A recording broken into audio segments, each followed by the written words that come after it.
late start today. I needed to get some sleep. It's been a crazy few days. So you guys saw that we got the KA running. So I got my shell, and this is my valve cover for the KA. So I'm going to be stripping it with some aircraft remover while I wait for Kent to get here with the flywheel for the BMW engine, the M52. So he said it's going to be here today by some point. That's what tracking says. And we've got everything else. I have the rear main seal over there, and I got the fresh gasket for it as well. So if that comes in, I'm going to get this car put back together.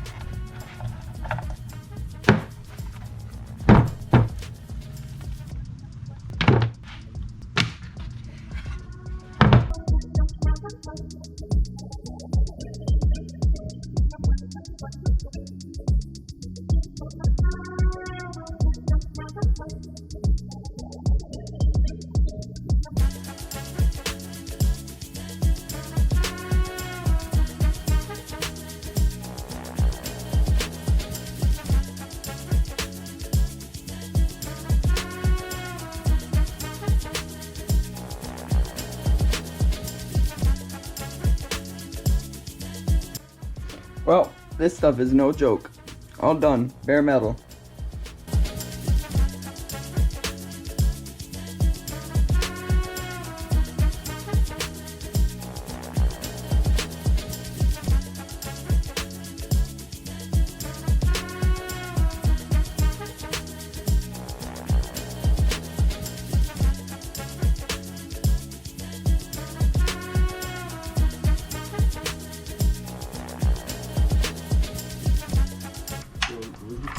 Be like implemented to allow.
We know what you want to do.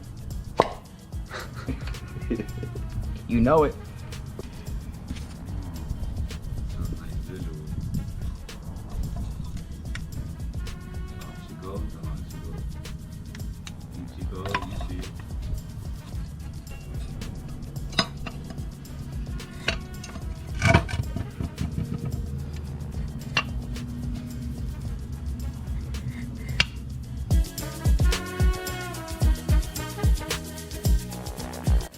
Alright, so the transmission's on the engine. Shout out to Brian and Kenny for helping me get this on there. They came through with the rest of the parts and all the motivation we needed. I got Jack on the way with the jack so we can get the car up a little bit higher, and we can kind of quell those issues we deal with when we're dealing with this long giant engine and trying to get it in the car. So a low pro jack will really help with that. So Jack's gonna be here with this jack shortly, and then into the car this goes. First I got to get the wire harness on it and take the intake off the wire harness, and then tie off anything that's going to be in the way. So I'm going to get to that and then catch up with you when Jack gets here with the jack.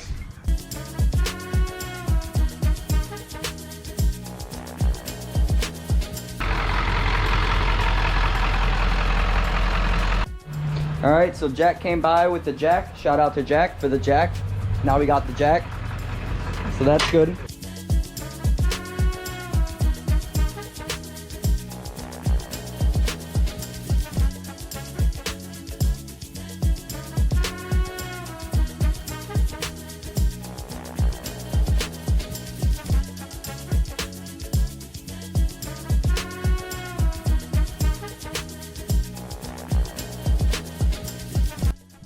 All right, so it's I think it's like 11 o'clock.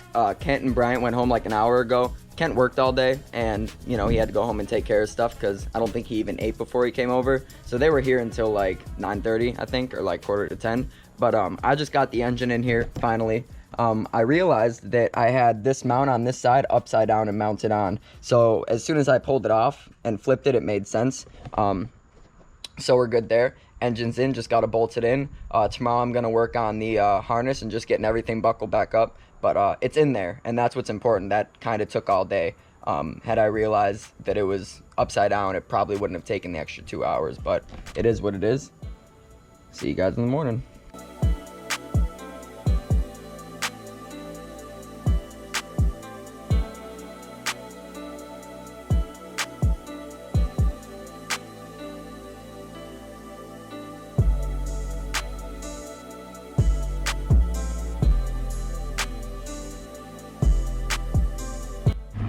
Well, sorry if I look like a mess. I just spent the last 40 minutes trying to get this off the transmission because I accidentally left it on.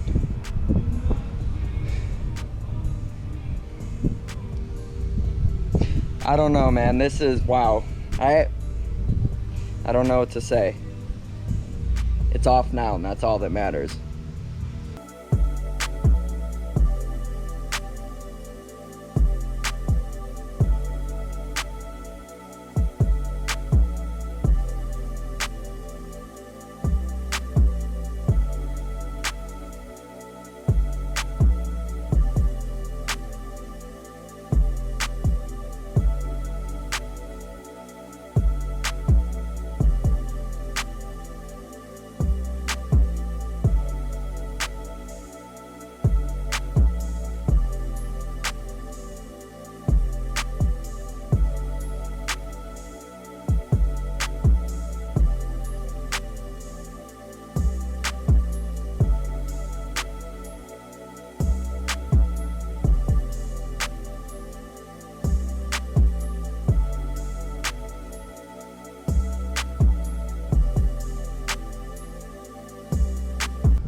Alright, so the engine's all back in here. Drive shaft's mounted up. Transmission mount's mounted up. I've got pretty much everything plugged back in. We're waiting on new throttle cable bushings. Those will be here on the 1st. I think that's Sunday. And then, yeah, that's it.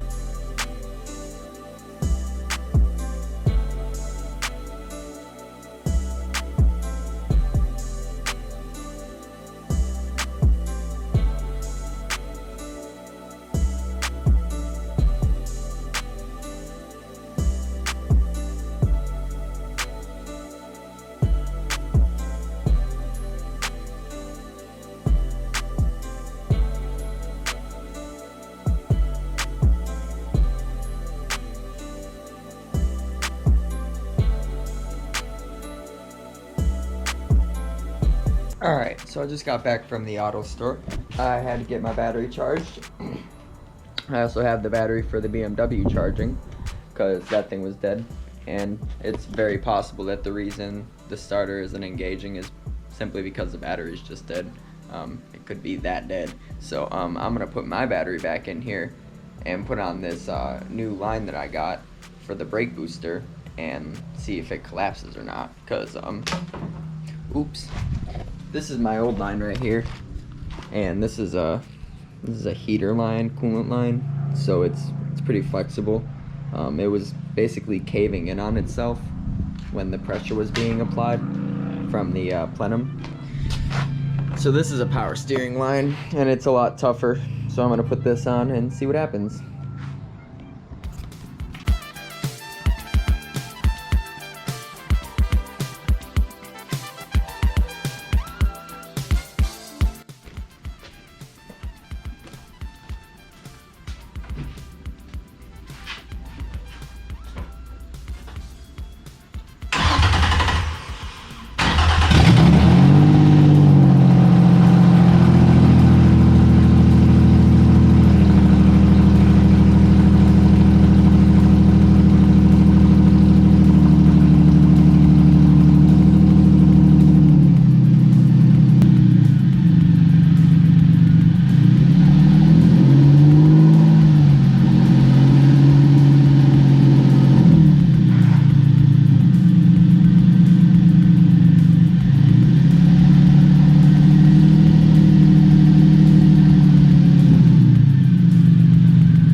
Oh, I think that fixed the issue. The brakes seem to work the way they should, so that's good.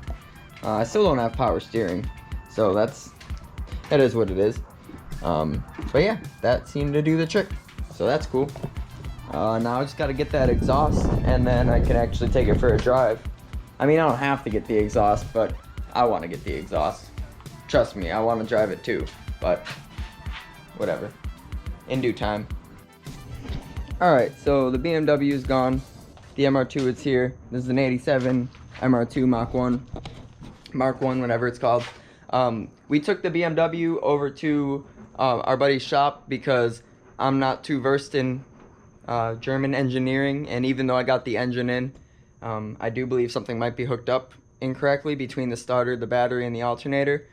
So that's going to need to get looked into a little bit, and then basically, yeah, so the swap's done, but they're just going to get it running properly because I have no idea what's going on, and I looked it all over yesterday for a few hours and I couldn't figure it out, and Jacob needed to get his stuff here before he had to pay his next fee for his storage, so yeah, so that's pretty much what happened. Jacob's my little brother. He owns 2 of these MR2s. He's got an 89 and an 87. This is the 87.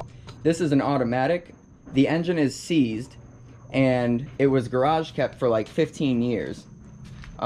He's also got an 89 that's a manual, and he drives that one daily. Like, he daily drives it, but it's kind of in poor condition, so he's going to pull the manual drivetrain out of that one, put it in this one, and then everything that we pull out of this one, I'm going to attempt to put back into the other one with a fixed engine, because having an MR2 would be pretty cool, and it'd be a really cool build to do after we swap this one. So that'll be the next content that comes next, and yeah. So that's it for today's video. We're gonna start digging into the MR2 here in the next couple days, get you content on that. Sorry we couldn't get the BMW running. I feel pretty bad that I couldn't get it running for Kent, but I tried my best and I couldn't get it figured out, so I'm gonna have to let the people who get paid to do it get it figured out. So yeah, that'll be it. Like, comment, and subscribe, and we'll see you in the next one.